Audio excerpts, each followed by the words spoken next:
Et comme je le dis, aujourd'hui, c'est vrai que vous entendez les oiseaux chanter? Ah, c'est beau. On va dans la bonne direction. Les fleurs poussent. Les jonquilles sortent.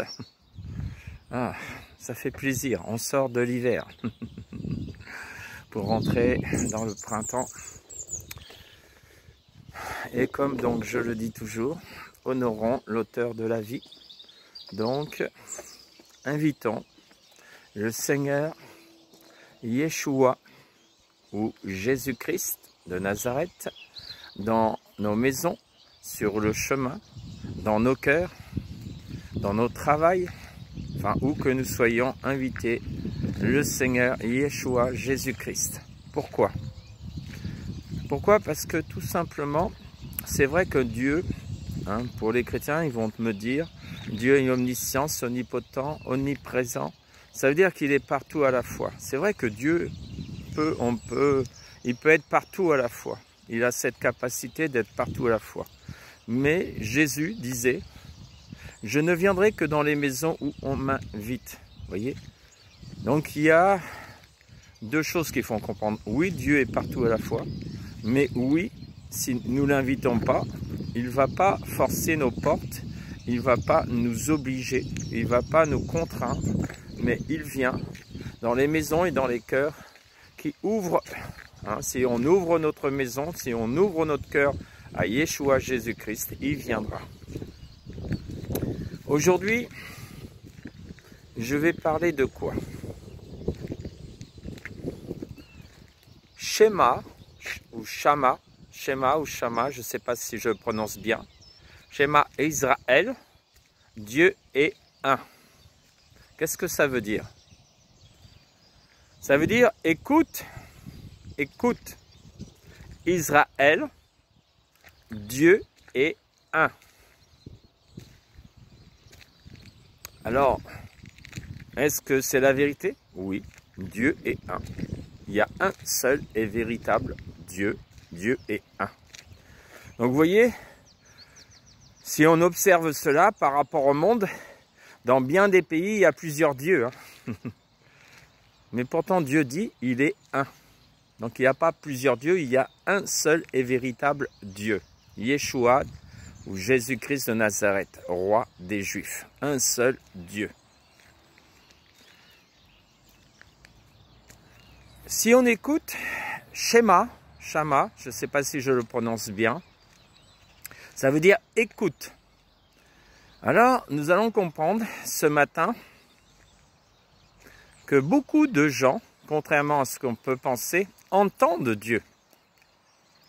Je dis bien, beaucoup de personnes entendent Dieu. Mais beaucoup de personnes n'écoutent pas Dieu. Vous voyez, vous pouvez être sur le chemin, vous pouvez entendre toutes sortes de bruits, les bruits de voitures, les bruits des oiseaux, des gens qui passent à côté, donc le bruit d'une conversation, mais ce n'est pas forcément que vous écoutez.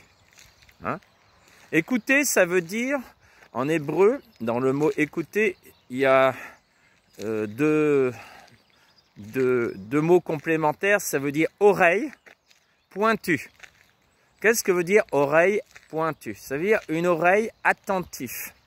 Attentif à une parole. Donc, écoutez, c'est attentif à une parole. Mais là, je ne parle pas de n'importe quelle parole, je parle de la parole de Dieu. Être attentif à la parole de Dieu, c'est ça. Donc, Dieu disait à son peuple Israël, Shema, Israël, Dieu est un. Ça veut dire écoute Israël, ton Dieu. Mais nous voyons que malheureusement Israël entendait Dieu, mais n'écoutait pas Dieu. On peut entendre, vous voyez, il y a beaucoup de gens qui vont dire, oui, mais moi je lis la Bible. Oui, j'entends les paroles de la Bible. Oui, vous entendez. Mais vous n'écoutez pas. Alors, quelle est la différence d'entendre et d'écouter? Eh bien, on va revenir à l'origine. Vous voyez, on va revenir à l'origine. Il faut toujours revenir à l'origine d'une chose pour comprendre. Donc, quand Dieu créa le premier homme, Adam, il venait le visiter au soir. Et Dieu parlait avec Adam. Et à cette époque, quand Adam était dans le jardin d'Éden, là, il écoutait Dieu. Il écoutait ce que Dieu lui communiquait. Vous voyez? Puis, Dieu a dit, il n'est pas bon que l'homme soit seul. Donc, il a fait un vis-à-vis, la femme, et l'amena à l'homme. Et l'homme dit, os de mes os, chair de ma chair, on l'appellera femme. C'est-à-dire que l'homme avait l'autorité sur la femme. Non pour faire n'importe quoi, non. Mais cette autorité, la première chose, il devait enseigner sa femme. Hein? Dieu lui avait donné à enseigner sa femme. Malheureusement, nous voyons que la femme est tombée et que l'homme ne l'a pas enseignée. Donc je me pose la question si vraiment Adam écoutait Dieu ou entendait Dieu. Je me pose des fois la question. Pourtant, je vais vous faire voir quelle est la différence entre écouter et entendre. Donc, quand Adam et Ève ont péché, ils ont été séparés de Dieu. Vous voyez, on dit qu'ils sont séparés. Mais vous allez voir que si vous lisez dans la Bible, malgré qu'ils étaient séparés de Dieu, Dieu vient les chercher dans le jardin. Et où es-tu, Adam? Où es-tu, Adam? Donc, je me suis caché. Ah, c'est curieux ça. Adam est séparé de Dieu, mais pourtant, il entend encore Dieu. Vous voyez? Donc, il entendait Dieu, mais il n'écoutait plus Dieu. On peut entendre Dieu, mais sans l'écouter. Parce que écouter, ça veut dire aussi entendre, comprendre et obéir. Hein? Donc, tu entends, tu comprends et tu obéis. Mais là, on voit que Adam était séparé. À cause de quoi? Du péché. Donc ça veut dire que bien des gens entendent la parole de Dieu. Mais comme il y a quelque chose qui les sépare de Dieu, le péché, ils entendent, mais n'écoutent plus Dieu. Vous voyez la différence d'entendre et d'écouter Dieu. Donc comme ils n'écoutent pas, ils n'obéissent pas à Dieu. Bah oui, quand tu n'écoutes pas, tu n'obéis pas. Donc vous voyez le problème aujourd'hui. La Bible dit que les sages et les intelligents de ce monde, ils entendent Dieu, mais ils n'écoutent pas Dieu. Vous voyez, ils lisent la parole, ils entendent la parole, mais ils n'écoutent pas Dieu. Parce que s'ils écoutaient, la Bible dit celui qui écoute met en pratique la parole. Hein. Ne vous bornez pas simplement à écouter, mais à mettre en pratique. Donc celui qui écoute, il met en pratique la parole de Dieu et il voit Dieu dans sa vie. Donc vous voyez la différence entendre et écouter. Il y a une différence. Bonjour. Bonjour. Ça fait du bien, on prend l'air. Donc, vous voyez ce matin, vous comprenez la différence d'entendre. Vous voyez, en Apocalypse, on dit aussi, comme aujourd'hui on est dans l'époque un peu troublée, hein, vous entendrez des bruits de guerre. Vous entendrez. Mais les gens, quand ils disent, ils entendront des bruits de guerre, eux ils comprennent, il y aura la guerre. Vous voyez? Non. Vous entendrez des bruits de guerre, ça veut dire vous entendrez des conflits entre pays, des conflits. Mais ça ne sera pas encore le temps de la guerre. Le temps de la guerre, ça sera quand il y aura les coupes de la colère de Dieu qui descendra sur la terre. Ce n'est pas pour l'instant, il y a encore quelques années. Hein? Mais vous entendrez des conflits entre pays. Voilà. Et c'est ce qu'on voit aujourd'hui, il y a des conflits entre les pays. C'est-à-dire les pays ne s'entendent pas. Hein? Voilà. On entendra des bruits. Hein? Le bruit, c'est-à-dire on entend un bruit. Mais ça ne veut pas dire que c'est la guerre. Non. Comprenez le langage de Dieu. Oh Seigneur, qu'est-ce qu'on peut dire encore à ce niveau-là? Donc si je reprends Shema ou Shama, Israël, écoute Israël, Dieu est un. Israël, j'ai regardé et j'ai trouvé que c'est vrai que c'est assez... Alors, je ne sais pas si je l'interprète bien, si je le comprends bien. Isra, ça veut dire le guide qui marche dans la nuit. Hein?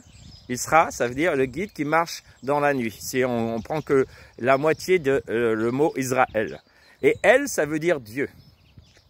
Donc, celui qui guide Israël dans la nuit, c'est Dieu. C'est pour ça que Dieu dit à Israël, écoute ton Dieu. Oui, parce que qui peut te guider pendant ces temps de nuit? Là, nous sommes dans la nuit. La nuit, ça veut dire quoi? Ça veut dire que les ténèbres se sont épaissies. Le brouillard des ténèbres se sont épaissies. C'est pour ça que les gens ne voient plus. Hein, quand tu marches dans le brouillard, tu commences à ne plus voir. Le brouillard, c'est synonyme des péchés. Hein, quand tu vis dans le péché, tu ne vois plus. Tu ne comprends plus. Pour ça que, qu'est-ce que Dieu dit à ceux qui entendent aujourd'hui? Hein, si tu entends la parole, c'est bien d'entendre la parole. Mais Dieu dit, repens-toi de tes péchés. Sinon, il y a un brouillard dans ta vie. C'est-à-dire, tu entends la parole, mais s'il y a eu le brouillard, tu n'écoutes pas la parole. Parce que le brouillard t'empêche de voir la parole. Vous voyez, hein, le brouillard. Donc, pour que le brouillard se dissipe, qu'est-ce que Dieu a donné? La repentance, donc c'est-à-dire demander pardon pour nos péchés, afin que le sang de Jésus-Christ nous purifie de tout péché, afin que la lumière vienne, la lumière du Saint-Esprit vienne. Ça veut dire que quand le Saint-Esprit va venir, le voile qui était entre lieu saint et lieu très saint, le voile va se déchirer par le Saint-Esprit et la lumière va apparaître dans vos vies. Ça veut dire que vous allez écouter par le Saint-Esprit la parole de Dieu. Et là, ça deviendra lumineux, la parole. Parce que la parole, effectivement, est lumière, mais sans l'éclairage du Saint-Esprit, vous ne verrez pas clair. Hein? Voilà. Donc, aujourd'hui, c'est Shema Israël, écoute, ton Dieu est un. Et cela, c'est pour aussi les nations. Écoutez, il n'y a pas plusieurs dieux qui peuvent vous sauver. Il y a un seul Dieu, Yeshua de Nazareth, roi des Juifs. Hein, le seul et l'unique sauveur de toute nation, de toute origine, il n'y en a qu'un. Donc si vous voulez vous confier dans vos dieux étrangers, hein, ils ne vous sauveront pas. Comprenez? Dieu est un. Maintenant, c'est vrai que Dieu qui est un, s'est manifesté en tant que Père, en tant que Fils et en tant que Saint-Esprit. Et aussi théophanie, ça veut dire manifester à travers l'ange de l'Éternel. Donc Dieu peut se manifester parce que il peut agir de différentes façons pour nous enseigner. Mais Dieu est un, ça veut dire un seul. C'est pour ça que Jésus a dit, celui qui m'a vu a vu le Père. Il faut comprendre le langage de Dieu. Pourquoi? Parce que Jésus était l'image du Dieu invisible. L'image du Dieu invisible, c'était qui? Yeshua. Donc quand tu voyais Yeshua, tu voyais le Dieu invisible. Vous voyez l'image du Dieu invisible, Yeshua. Vous comprenez maintenant? Ça veut dire que celui qui va monter dans le ciel, on verra qui? On verra Yeshua sur le trône de gloire. Mais à travers Yeshua, celui qui parlera, c'est le Dieu invisible, c'est-à-dire le Père. Comprenez? À travers le Fils, vous verrez le Père. Ça, c'est une révélation. Il n'y a que le Saint-Esprit qui peut vous faire comprendre ce que je vous parle. Donc celui qui montera dans le ciel, il verra le Fils et à travers le Fils, il verra le Père. D'accord? Voilà pour aujourd'hui. J'espère que par la grâce de Yeshua, vous allez comprendre ce message et vous le comprendrez si le voile est déchiré dans vos vies. Ça veut dire que si vous vous repentez, le voile se déchirera et le Saint-Esprit viendra vous enseigner. La Bible dit, ils seront tous enseignés par le Saint-Esprit, qui n'est qu'autre que Dieu manifesté en esprit dans nos vies. Voilà, donc je vous souhaite une bonne journée et j'espère que ces mots, ces paroles ont pu vous éclairer, non pour vous juger, mais pour apporter la lumière dans vos vies. Pour ceux qui l'auront compris et qui se repentiront, qui verront le Saint-Esprit venir dans leur vie, les éclairer de plus en plus et comprendront mon langage. Bonne journée, que la lumière du Saint-Esprit brille sur tous ceux qui obéissent à la parole faite chair. Soyez bénis.